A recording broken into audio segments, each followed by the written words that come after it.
what are some ways of talking about this this presence that is never absent, right? And one phrase came to me immediately, and that is that Anusara is a heart-centered yoga, and so could we think of this presence that is never absent as the heart, and all that that implies?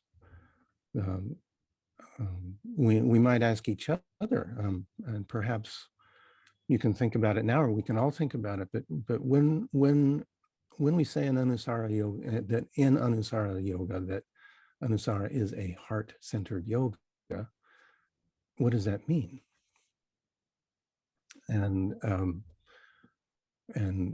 we can talk about it at so many levels, but the heart as the place of intuition, the place of connection, the place of tenderness and of love and compassion. We can speak of all of that as the heart, and that ultimately those qualities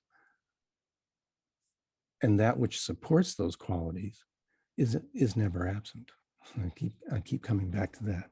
Okay. So that idea of the heart then led to some further reflection, and hearing some of the others in the planning committee's meeting talk about images of light and brilliance and rebirth. I'm not sure that phrase was actually used, but a re-emergence, a renewal of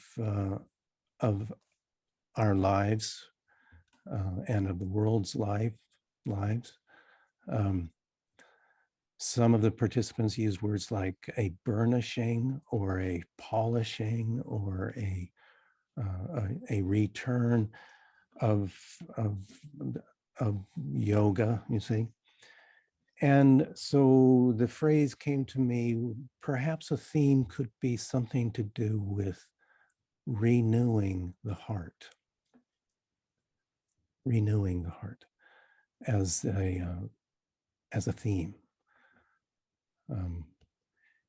And as I thought about that, then I thought about what might be some Sanskrit that could be applied or used in this context. And I thought of a few examples or possibilities, and then suggested Hridayam Navikaranam.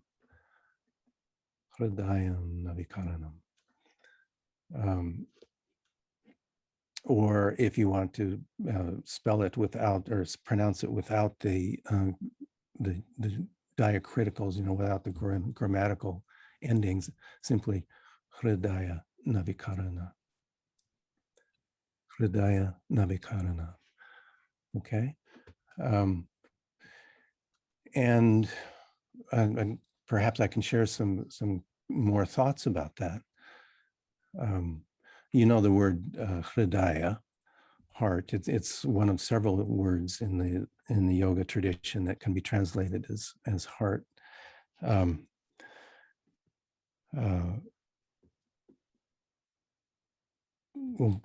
perhaps we don't need to go into some other words, but Hridaya as heart, and then the Navikarana. Navikarana consists of two parts. This is well, it's a compound. Navi means new, Navi, N-A-V-I, new. And Karana means, literally, it means making or doing or performing, something like that, embodying. Navi Karana means making new, kind of literally. You understand that? Navi Karana. And what is it that is navikarana? It's hridaya. It's the heart, making the heart new. Right now, I continued to think about this and looked at various texts, yogic texts, and reflected on it. And if what we are talking about, if the heart now is uh, never absent,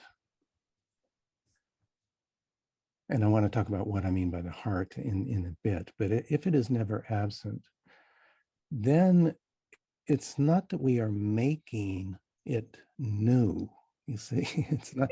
It's because it's always there in some ways. You see, um, so so the navi there can be understood as a kind of renewing, a returning, a refreshing, um, the karana then gives lends an aspect of actually doing something that renews that which is already there.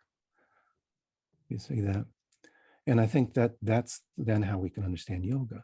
The doing of something and the holding of ideas and values and perspectives and the embodying of these ideas and values and perspectives is a karana, is a doing, you see, and it is a yoga, is a technique, a process.